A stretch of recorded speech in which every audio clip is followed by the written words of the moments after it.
Welcome to my channel. This is the scariest story I've ever experienced. It was during my late 20s that I trained for a marathon day sailors. That's an ultra-marathon in Morocco, across the Sahara Desert. Something like 150 miles or 250 kilometers over 7 days. It's an absolutely brutal race. And when you train for it, you have to run long distances every day, often off-road and sometimes in the dark. Now, one of the longest runs I had to do was 31 miles, or about 50 kilometers. So what I did was I got up really early, started running, and I planned to get to this little village where I could top up my water supplies and then return home. And actually, I ended up making it back home before sunset, which wasn't part of the plan. But it worked out fine because I knew the path really well. It was a trail that I'd run many times before. So I reached this village, topped up my water, and headed home. But after about 3/4 of an hour of running, I realized I hadn't seen another soul since I left the village. Now, I should mention that the paths here are not wide. They narrow and winding, and going off them could be dangerous because there are drop-offs and sheer drops into ravines. Anyway, I was running along, thinking, great, I'm nearly home. Then I started to hear some whispering coming from between the trees.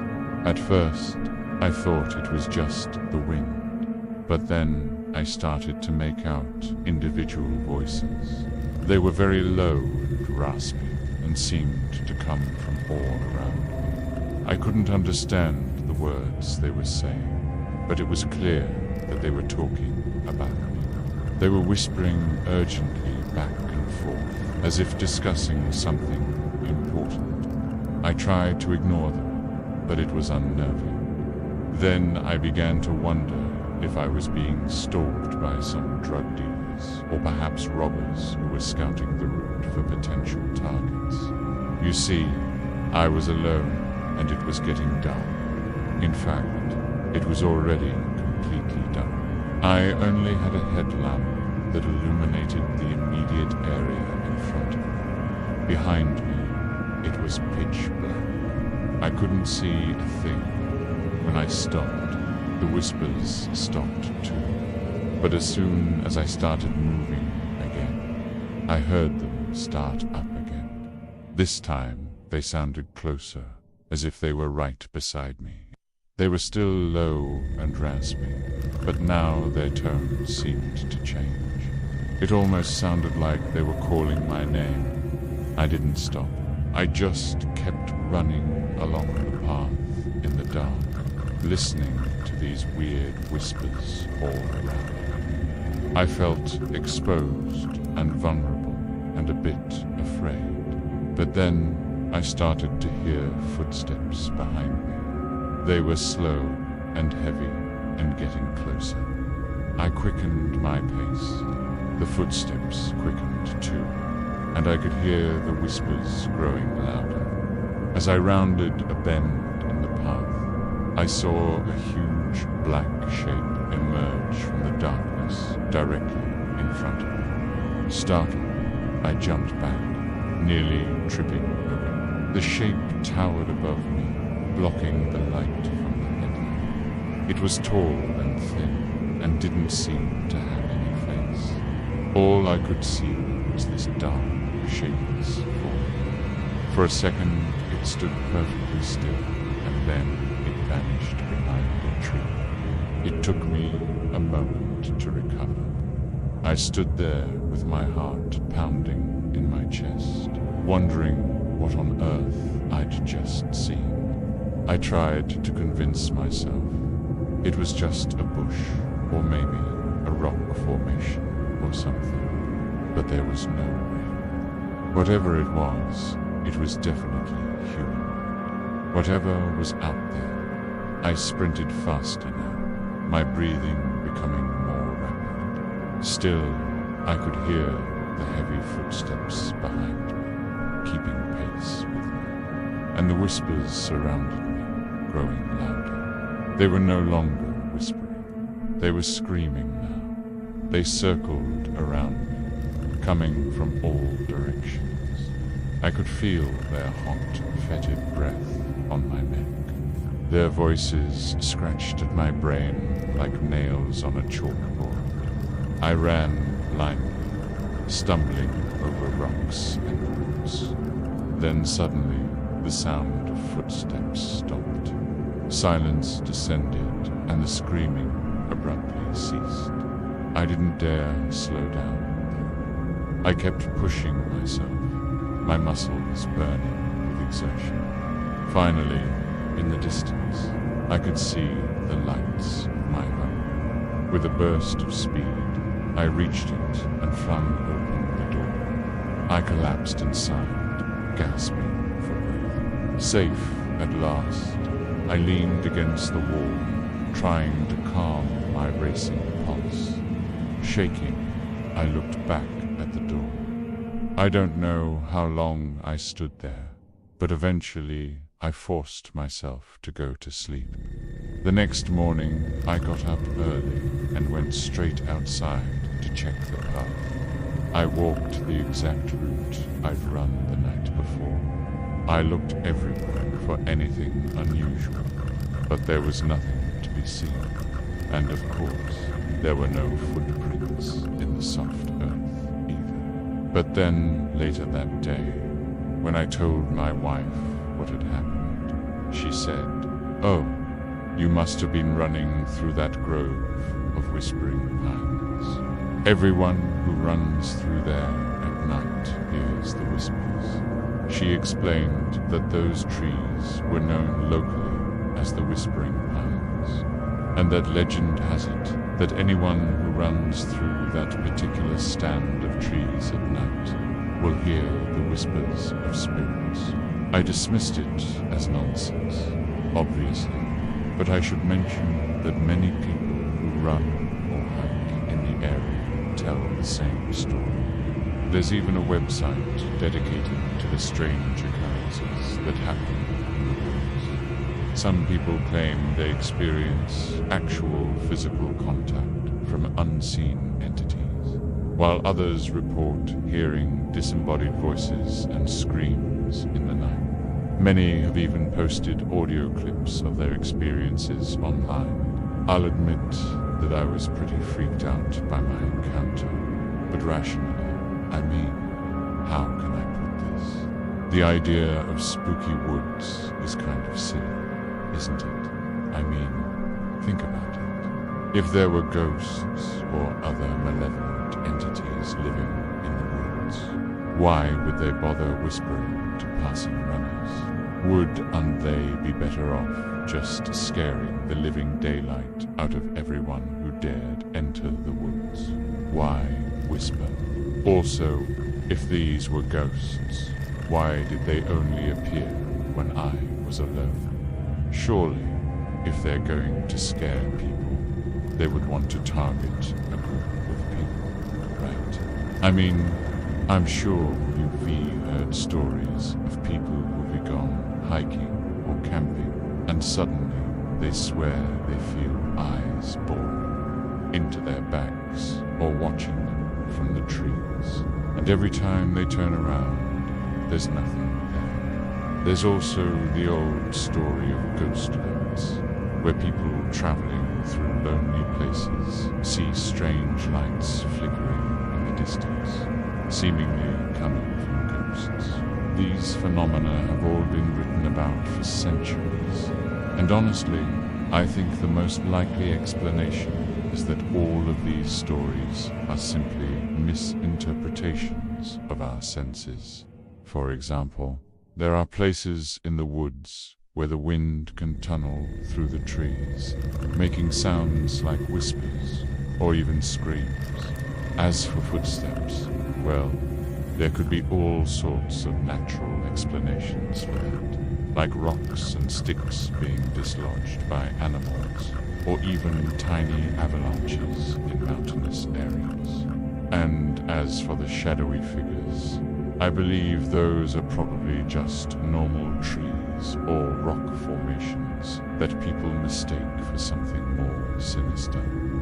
That being said, I won't deny that I felt something strange and unsettling during that run. And perhaps there is some truth to the idea that the human mind can play tricks on us, especially when we're alone and vulnerable and isolated. After all, we tend to fear the unknown and the dark. Lonely places like those woods are the perfect place for our imaginations to run wild. So, I guess I'll never really know what's out there. But I do know one thing. I'm never running in the dark again. And if you enjoyed this video, then I think you love the series that I made called My Scariest Nightmare, where I share terrifying stories from my own life, including some that are guaranteed to keep you up at night. Click the link below to watch the first episode. Welcome to my channel, where we share all the creepiest, most terrifying stories from around the world. Before we begin, make sure you hit that subscribe button so you never miss an upload. Now, let's get into it. The forest at night. I don't know why I did this. Probably something stupid, like trying to prove I wasn't a chicken shit or lose weight. No one else was there to convince me not to do it, because I had told everyone I was going for a run in the woods. My mother would have convinced me not to go if she had known, but she didn't even know I was out last night, so I kept it to myself. The plan was simple. I was going to run to the west side of the forest. That was my limit. I turned on the flashlight on my phone and started running. Within seconds, I broke into a sweat. I shouldn't have put on that sweater. It took me less than 10 minutes to reach my limit, and I was surprised by how dark it was already. I looked at my watch. I had been gone for 45 minutes. This is when my apprehension began. I mean, what was I thinking? Why had I come here? The trees were way too close together. They seemed to be closing in on me. I tried to focus on my breathing, but my heart was hammering against my ribs, drowning out everything. I could hear a pin drop, nothing else. No birds tweeting, no crickets chirping, just silence. A huge silence. And then I heard a sound that I can only describe as a hiss. I stopped and looked around.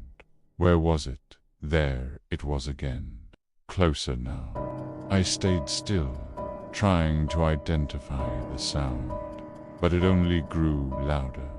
It sounded like someone was shaking dry leaves, and now it was right behind me. I spun around, but there was nothing there. Was there? Had I imagined the sound? Had I actually turned around in time to see whatever had made the noise? Then I saw it. A pair of glowing eyes peering at me from between two trees. I stood frozen, watching as the eyes disappeared. Then they reappeared, and they were getting closer. I don't know why I did what I did next. Maybe it was the adrenaline pumping through my veins, or the sudden instinct to survive that kicked in. Whatever it was, I started running. I didn't dare look behind me, didn't dare call out for help. I kept running until my lungs burned and my legs screamed in protest. What if something was chasing me? The thought flashed through my mind, and I picked up my pace. Every sense was on high alert.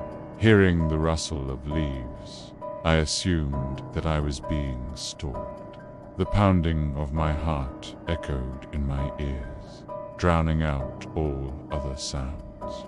It felt like an eternity before I finally reached the edge of the forest and the familiar road that led home.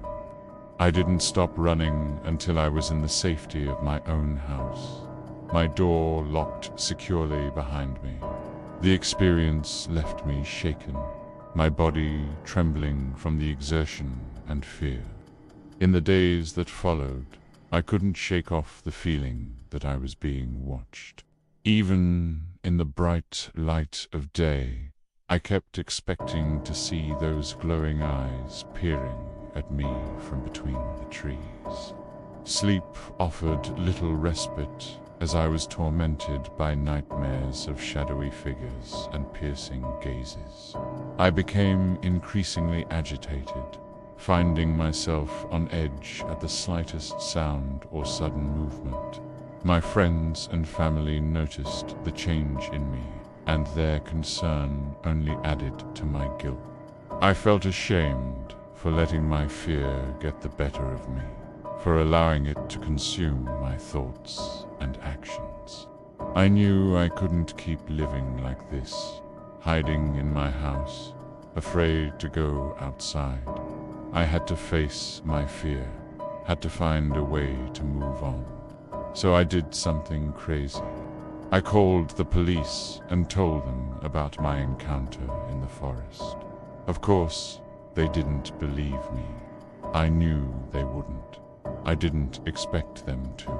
But I needed them to come with me to the forest, to search for whatever had chased me. The next morning, armed with flashlights and cameras, a group of officers accompanied me back to the forest. We retraced my steps, examining the ground for any signs of a struggle or anything unusual, but they found nothing. The only footprints in the soft earth were mine, leading into the woods and back out again. The officers exchanged uneasy glances. They didn't say anything, but I could tell they were thinking the same thing. I had imagined the whole thing, but as we turned to leave, one of the officers noticed something strange. Claw marks. They were embedded in the soft earth beside my footprints, almost as if something had been dragged along the ground. Suddenly, the playful swipes of a cat didn't seem so innocent. The officers exchanged a new set of uneasy glances. They didn't speak a word to me, not a single word. They just got into their car and drove away as fast as they could. Did I imagine all of that? Those eyes, the hiss, the clawing, the massive creature? Or was I really hunted by some unknown beast? I never went back to that forest. The police never returned my calls, and the memories of that night still haunt me to this day. Some people said that I made the whole story up to sound cool, and maybe I did. Maybe I made up the story because I liked the idea of having such an exciting story to tell. Well, yeah, this is obviously a made-up story, but the imagination part, that's real. You see, I made up this story when I was a teenager, and it was one of the scariest stories I ever wrote. I didn't think anyone would ever read it, and I certainly didn't think it would end up on the internet. When I posted it online, I was shocked by the response. People loved it. They wanted more, and that's when I decided to start my channel. I wanted to share my stories with the world, hoping that others would enjoy them as much as I did. But it's always scary when you put yourself out there, wondering how people will react to your work. Will they like it?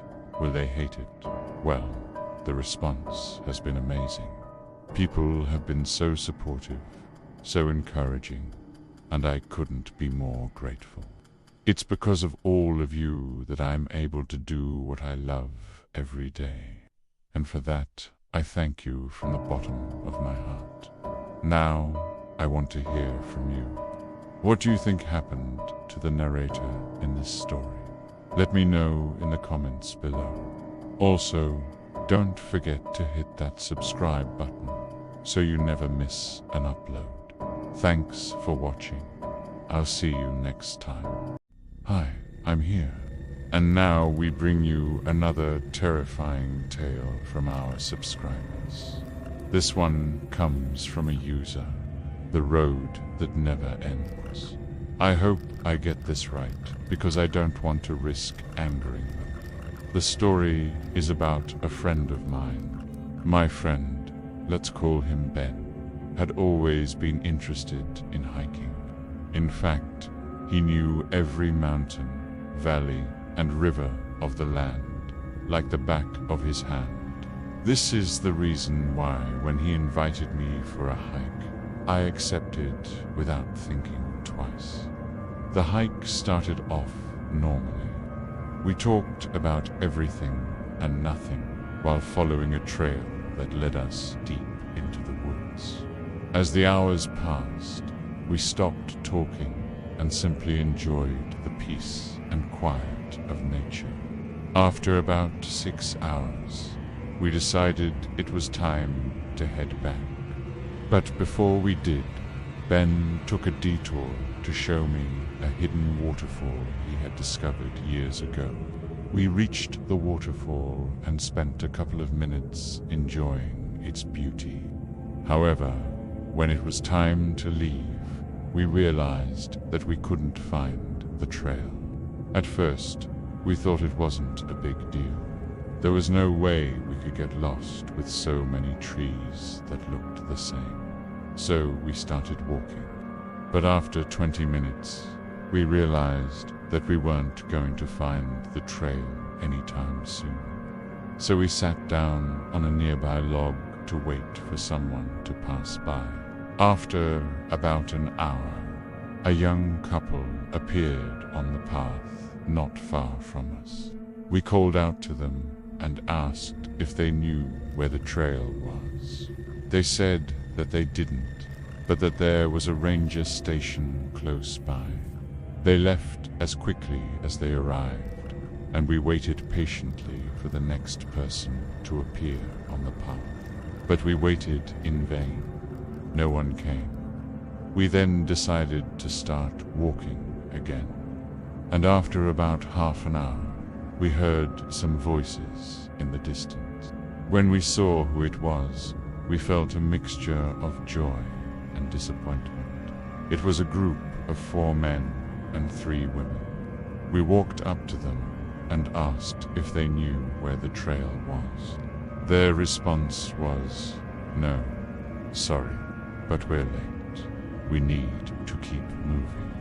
And with that, they walked past us and disappeared into the trees. We looked at each other in disbelief. Why were so many people hiking in this part of the forest? Was there something we didn't know? We started walking again, but we had only gone a few steps when we heard screams in the distance. We froze and listened intently. They sounded like a man's screams, but they were too loud to be human. We started walking faster, hoping to put as much distance between us and the screams as possible. Suddenly, the hair on the back of my neck stood on end, and I felt a sudden urge to run. I don't know where the feeling came from, but I started running and turned around to tell Ben to follow me. He was nowhere to be seen. I kept running until I came across a small clearing. In the middle of the clearing was a dirt road. The screams were coming from the other side of the road. I hesitated for a moment, wondering if I should walk or run along the road. Then I decided to take a chance, and I ran. I didn't know how long I had been running for when I finally heard the screams again. This time, they were louder than before, and they seemed to be getting closer. I picked up my pace, but my legs felt heavy, and my breathing was becoming more and more shallow. Then, suddenly, I tripped and fell to the ground. As I lay there catching my breath, I looked up to see a pair of feet in front of me. A tall, thin man stood over me. His face was pale, and his eyes were wide with fear. He stared at me for a moment before breaking the silence. "Get up," he said urgently. "They're coming." Before I could ask any questions, he grabbed my hand and pulled me to my feet. We ran down the road together for what felt like hours, but I knew it could not have been more than 15 minutes, because I could still hear the screams in the distance. Suddenly, the man stopped and turned to me. "Here," he said, handing me a key. "Take this and hide in the cave behind the waterfall. They won't be able to find you there." Before I could ask him any questions, he had already turned and fled. I hesitated for a moment, wondering if I should trust him. But I knew that if I didn't do something, whatever they were would eventually find me. So I ran in the direction the man had indicated, and soon enough, I came across the waterfall I had seen earlier. I quickly found the cave behind the waterfall and hid inside. The sound of screams grew louder, and soon enough I could hear voices. "Where are they?" a gruff voice demanded. "I don't know," another voice replied. "We've been searching for hours, but we can't seem to find them. We have to find them before nightfall," the gruff voice said. "If they're not with us by sundown, they will be executed." As the voices faded away, I let out a breath I didn't realize I had been holding. I knew that I had only bought myself some time. I had to get out of there as fast as I could. But I knew that whoever had given me the key would probably come back to check if I had followed his instructions. So I decided to wait. And sure enough, after a few minutes, I heard footsteps approaching the cave. I quickly hid in the corner and watched as a familiar-looking man entered the cave. It was the man who had helped me earlier. He looked exhausted, and his clothes were torn and dirty. "Thank God," he said when he saw me. "I was afraid they might have found you." "What happened?" I asked. "Why are they after me?" "It doesn't matter," he said. "The important thing is that you got away." He hesitated for a moment. "Listen, I'll take you out of here, but you have to promise to never come back." "What?" I exclaimed. "But why?" "Because this place isn't safe," he said. "It's a place where people go to die." He explained that he'd been hiking in the area for years and had never had any problems. But recently, things had started to change. People had started disappearing in the forest, and those who had survived had told stories of being chased by shadowy figures with glowing red eyes. "I didn't believe them at first," he said, "but now I'm not so sure." He led me through a secret passageway that I had no idea was there, and we soon emerged from the forest. I thanked him for saving my life and promised to never tell anyone about what I had seen. He nodded and disappeared into the trees. Now, even though I am alive, I feel like something is following me. Sometimes when I'm sitting alone in my room, I can hear whispers just outside my window. I also feel like I'm being watched all the time. Even when I turn round, I can't see anything. And sometimes when I look in the mirror, I can see a dark figure standing behind me, but when I turn round, there is no one there. Anyway, I'll keep you updated on how things progress. Well, thank you for sharing that story with us. I'll be sure to keep our readers updated if you have any more terrifying tales to tell. Readers, if you enjoyed this video, please give it a thumbs up and share it with your friends and family. Don't forget to subscribe so you never miss an upload. Until next time, sleep tight and don't let the bed bugs bite.